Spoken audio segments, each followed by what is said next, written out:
Matius 9 ayat 1-8.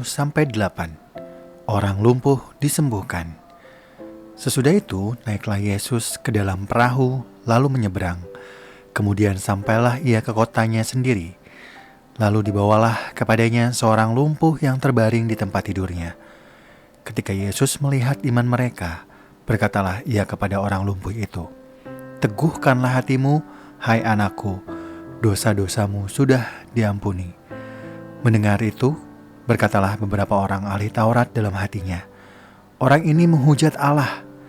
Tetapi Yesus mengetahui pikiran mereka, lalu berkata, "Mengapa kamu memikirkan hal-hal yang jahat di dalam hatimu? Manakah yang lebih mudah mengatakan, 'Dosa-dosamu sudah diampuni,' atau mengatakan, 'Bangunlah dan berjalanlah'? Tetapi supaya kamu tahu bahwa di dunia ini Anak Manusia berkuasa mengampuni dosa." Lalu berkatalah ia kepada orang lumpuh itu, "Bangunlah, angkat tempat tidurmu dan pulanglah ke rumahmu." Orang itu pun bangun lalu pulang. Melihat hal itu, orang banyak itu takut, lalu memuliakan Allah yang telah memberikan kuasa seperti itu kepada manusia. Matius 9 ayat 9-13.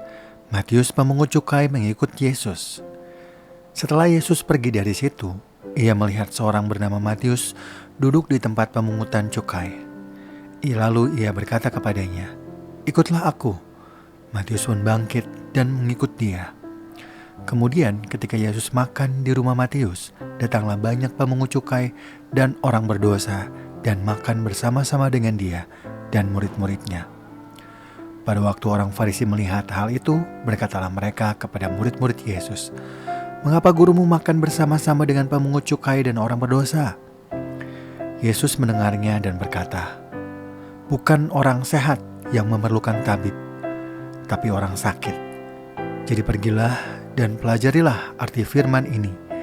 Yang kukehendaki ialah belas kasihan dan bukan persembahan, karena aku datang bukan untuk memanggil orang benar, melainkan orang berdosa." Matius 9 ayat 14-17. Hal berpuasa. Kemudian datanglah murid-murid Yohanes kepada Yesus dan berkata, "Mengapa kami dan orang-orang Farisi berpuasa, tetapi murid-muridmu tidak?" Jawab Yesus kepada mereka, "Dapatkah sahabat-sahabat mempelai laki-laki berduka cita selama mempelai itu bersama dengan mereka? Tetapi waktunya akan datang, mempelai itu diambil dari mereka, dan pada waktu itulah mereka akan berpuasa. Tidak seorang pun menambalkan secarik kain yang belum susut pada baju yang tua, karena jika demikian, kain penambal itu akan mencabik baju itu, lalu makin besarlah koyaknya. Begitu pula anggur yang baru tidak dituang ke dalam kantong kulit yang tua, karena jika demikian, kantong itu akan koyak, sehingga anggur itu terbuang dan kantong itu pun hancur. Tetapi anggur yang baru disimpan orang dalam kantong yang baru pula, dan dengan demikian terpeliharalah kedua-duanya." Matius 9 ayat 18-26.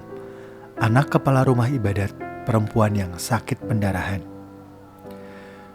Sementara Yesus berbicara demikian kepada mereka, datanglah seorang kepala rumah ibadat, lalu menyembah dia dan berkata, "Anak perempuanku baru saja meninggal, tetapi datanglah dan letakkanlah tanganmu atasnya, maka ia akan hidup." Lalu Yesus pun bangun dan mengikuti orang itu bersama-sama dengan murid-muridnya. Pada waktu itu seorang perempuan yang sudah 12 tahun menderita pendarahan maju mendekati Yesus dari belakang dan menyentuh jumbai jubahnya. Karena katanya dalam hatinya, "Asal ku sentuh saja jubahnya, aku akan sembuh." Tetapi Yesus berpaling dan memandang dia serta berkata, "Teguhkanlah hatimu, hai anakku, imanmu telah menyelamatkan engkau." Sejak saat itu sembuhlah perempuan itu. Ketika Yesus tiba di rumah kepala rumah ibadat itu dan melihat peniup-peniup seruling dan orang banyak ribut, berkatalah ia, "Pergilah, karena anak ini tidak mati tetapi tidur." Tetapi mereka menertawakan dia. Setelah orang banyak itu disuruh keluar, Yesus masuk dan memegang tangan anak itu.